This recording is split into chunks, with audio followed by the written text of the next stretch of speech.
Alliances don't die loudly. After 32 years studying how they break, that is the one thing I can tell you with certainty. There is no declaration, no public rupture, no moment history can point to and say, that is when it ended. They die in the silence between phone calls, in the military asset that moves without a press release, in the government that stops running its decisions through the alliance framework and starts running them through a single, harder calculation: national survival. That is what is happening to NATO tonight. Not with a speech, not with a formal withdrawal, with aircraft quietly recalled, armored formations quietly repositioned, and nuclear-capable jets placed on national alert, while Brussels holds emergency consultations that are producing nothing because the governments being consulted have already made their decision. The American anchor of this alliance is operating at DEFCON 3. Russian nuclear doctrine has formally encompassed NATO conventional operations within its authorization envelope. And in the 72 hours since that threshold was crossed, 7 NATO member governments have moved military assets without alliance authorization and without fully informing their partners before execution. That is not a coordination failure. That is structural fracture. And it is happening quietly, which means most people are not treating it with the weight it deserves. Tonight I am going to walk through exactly what is moving, exactly why it moved, and exactly what NATO looks like on the other side of 72 hours that have already changed the architecture of European security permanently. 4 questions. First, which assets are being repositioned, by which governments, and what does each specific movement reveal about the national survival calculation that drove it? Second, why now? What made this 72-hour window different from every previous crisis in this conflict? Third, what does NATO's operational capacity actually look like after 7 member governments have demonstrated that alliance obligation yields to national pressure when the stakes are high enough? And fourth, what does European strategic survival require in a world where American extended deterrence has just been demonstrated to be conditional, not absolute? The answers describe the quiet dismantling of a security architecture 75 years in the making. Stay with me. Start with the specific movements, because the assets being moved and the destinations they are moving toward reveal the calculations more clearly than any diplomatic statement. Germany has recalled its Eurofighter Typhoon contribution to the Baltic air policing mission from Imari Air Base in Estonia back to Nervenich in Bavaria. Baltic air policing is NATO's most visible forward defense commitment in the Eastern theater. It is the physical proof that NATO's Eastern members are covered by the alliance's most capable air arms. Germany pulling its Eurofighters out of that mission is not a reduction in commitment. It is a demonstration that when national security leadership decides those aircraft may be needed at home, alliance obligations give way. The internal German Defense Ministry reasoning has been partially reconstructed through Allied intelligence sharing. Russian nuclear doctrine, specifically the provision authorizing nuclear employment against conventional operations of nuclear state allies conducted against Russian interests, creates a legal framework under which German aircraft conducting Baltic air policing could be designated legitimate targets for Russian nuclear employment. Germany was not willing to accept that exposure. And the fact that it made that decision unilaterally, without NATO consultation, without Article 4 deliberations, is the operational definition of alliance fracture. Poland's movement is the most operationally significant single action of the 72-hour period. The 18th Mechanized Division has been repositioned from its NATO-assigned forward defense positions near the Suwałki Gap to defensive lines oriented toward Warsaw. The Suwałki Gap is NATO's most critical terrain feature in the east, the narrow corridor between Kaliningrad and Belarus. Holding it requires forward deployed Allied forces in precisely the positions Poland has just abandoned. Poland has not announced this publicly, but NATO's force tracking systems have registered it, and every Allied military headquarters is currently assessing what it means. The Warsaw orientation is the signal. Poland is not moving to a different forward line. It is moving to defend its capital. That is not a NATO posture. That is a national survival posture. It reflects a Polish government calculation that DEFCON 3, combined with explicit Russian doctrine targeting NATO conventional operations, has shifted the calculation from alliance compliance to national protection. France is the third movement, and it carries the longest-term consequences. Nuclear-capable Rafale aircraft have been placed on national alert, not NATO alert. National alert, under French command authority oriented toward French national defense objectives rather than the collective defense commitments of Article 5. French strategic doctrine has always held that national survival cannot be delegated to a partner whose interests may diverge at the moment of maximum pressure. For 50 years, that was a theoretical position. Tonight, it is an operational posture. The signal France is sending is not directed at Moscow. It is directed at Washington. France is demonstrating with aircraft rather than rhetoric that French security does not depend on American extended deterrence remaining reliable. That demonstration will reshape the internal NATO debate about strategic autonomy in ways that no French statement has previously achieved, because this time it came with engines running. Now address the timing, because the simultaneity of 7 governments reaching the same conclusion in the same 72 hours is not coincidental. It reflects a shared threshold, a specific feature of the DEFCON 3 moment that every European NATO government identified as qualitatively different from every previous escalation in this conflict series. That threshold is the formal encompassment of NATO conventional operations within Russian nuclear doctrine authorization.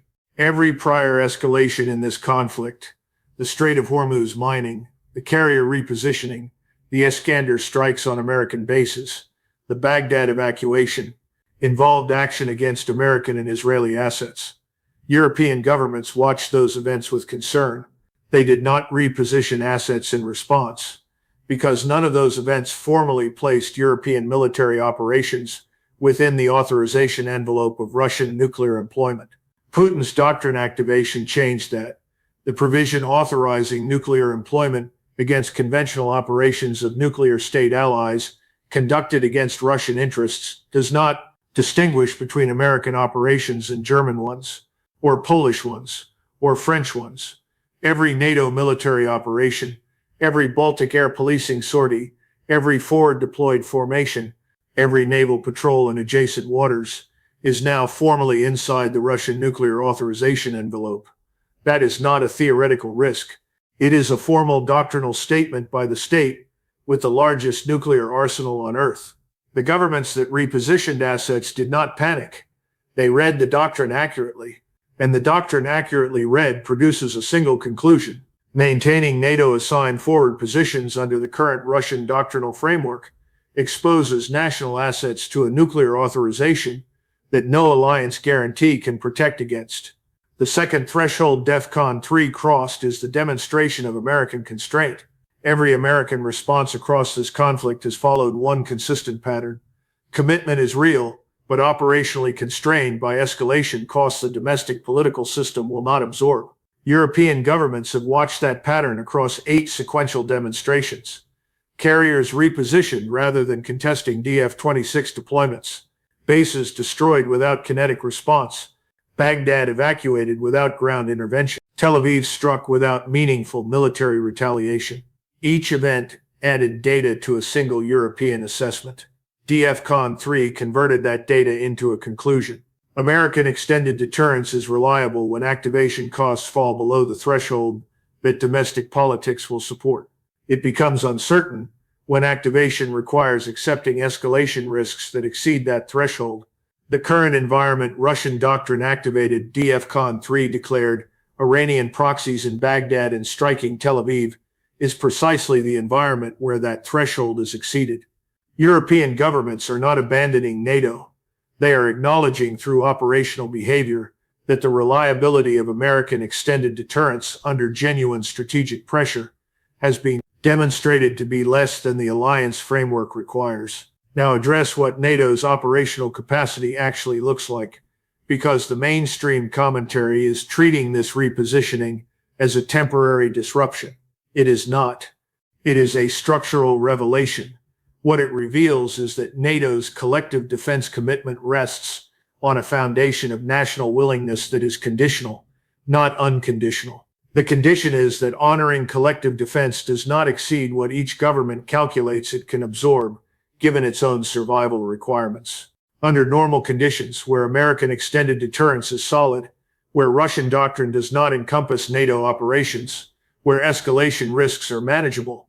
That condition is easily met. Every government can afford Article 5 because the cost is low and the benefit of the framework is high. Under DEFCON 3 conditions, the condition is not easily met. 7 governments have just demonstrated that when it fails, national survival overrides alliance obligation. That demonstration cannot be undone by the resolution of this crisis. It now exists as operational knowledge inside every NATO government, every potential adversary, and every state whose security depends on collective defense guarantees. The immediate operational consequences are severe. Estonia, Latvia, and Lithuania have no independent military capacity to deter Russian pressure. Their security is entirely dependent on NATO collective defense. Germany has recalled its Baltic air policing contribution. Poland has repositioned the armored formations that constitute the primary ground defense of the Suwalki Gap toward Warsaw. The gap those two decisions have created is visible to Russian military planning. Visible gaps in alliance defense postures have historically attracted exactly the kind of attention that produces the next crisis. The nuclear dimension carries the longest-term consequence. France's national nuclear alert has reopened a debate that alliance management has consistently suppressed. Whether European nuclear deterrence should rest on American extended deterrence or on an autonomous European nuclear capability. That debate has never had the operational urgency it has tonight, because France has already made its own answer operational, and every other European government has to decide what to do with that fact. Now address what European strategic survival actually requires, because the policy debate treats European strategic autonomy as a long-term aspiration. The past 72 hours have made it an immediate operational requirement. The requirements are specific, expensive, and politically difficult in ways European governments have successfully avoided for 75 years. Requirement 1.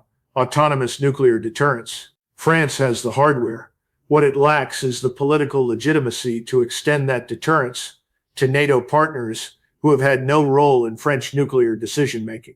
A European nuclear framework, one that extends French and potentially British guarantees to the full range of European members, requires the kind of political integration that European governments have consistently declined to pursue because it demands sovereignty concessions that national governments resist most. DEFCON 3 has made the cost of not making those concessions visible in operational terms.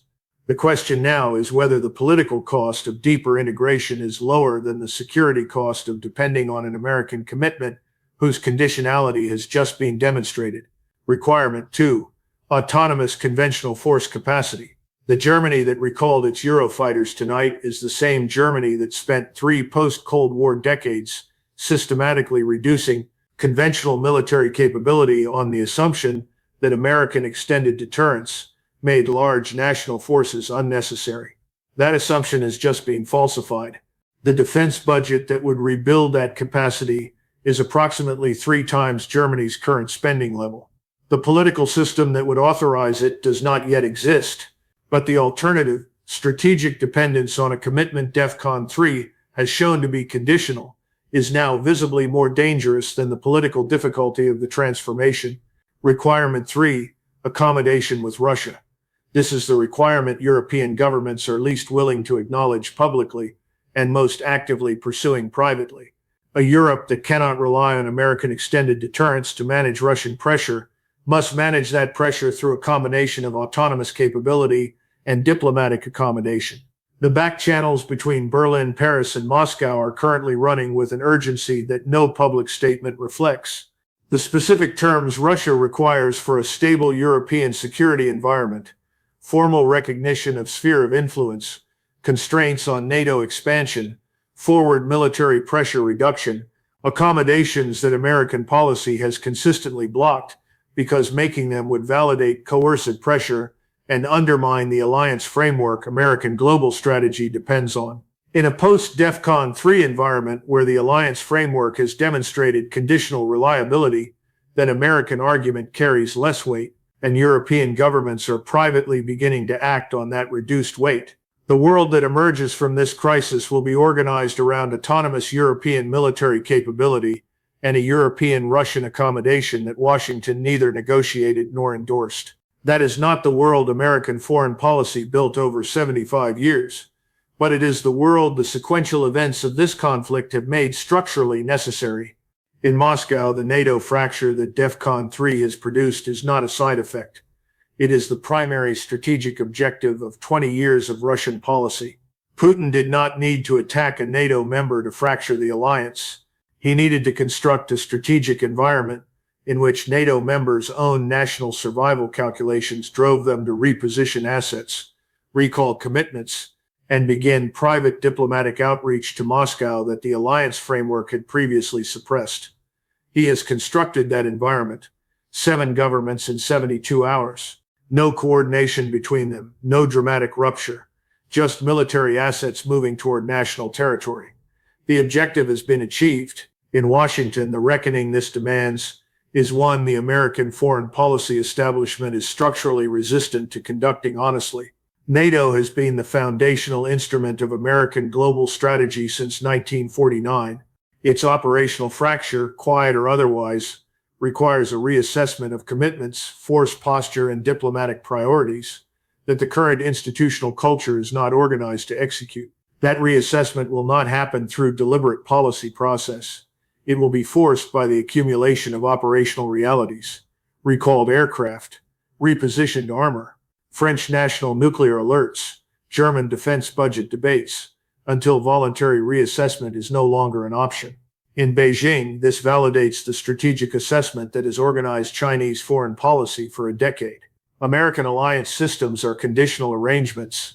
Their durability depends on American credibility remaining intact under genuine pressure. When that credibility is demonstrated to be conditional, as DEFCON 3 has just demonstrated, the arrangements built on it begin the same quiet dissolution NATO is currently experiencing. The deterrence architecture protecting Taiwan rests on the same credibility foundation. China is not drawing hasty conclusions. It is updating a long-term assessment with a significant new data point, and that update will shape decision-making on Taiwan with a patience and precision that no American reassurance can address, because American reassurance is exactly what the data point has called into question. Alliance management works when the cost of honoring collective commitment is lower than the cost of abandoning it. It fails when that calculation reverses. DEFCON 3 reversed that calculation for 7 NATO governments in 72 hours, not because those governments are unreliable, because they read the strategic environment accurately and acted on what they read. The alliance that exists after these 72 hours is not the alliance that existed before. Its conditional reliability has been operationally demonstrated, not theorized, not feared, demonstrated. 7 governments, 72 hours. No declarations, no betrayals, no dramatic ruptures. Just military assets moving toward national territory, and the 75-year project of American-anchored European security moving quietly in the same direction. Here is the question that matters. If 7 NATO governments independently reach the same national survival calculation in 72 hours, without coordination and without a dramatic triggering event, how many governments are running the same calculation right now about their own American security relationships? Because having watched alliances form and fracture across 3 decades, the answer is more than 7. And the repositioning is just beginning.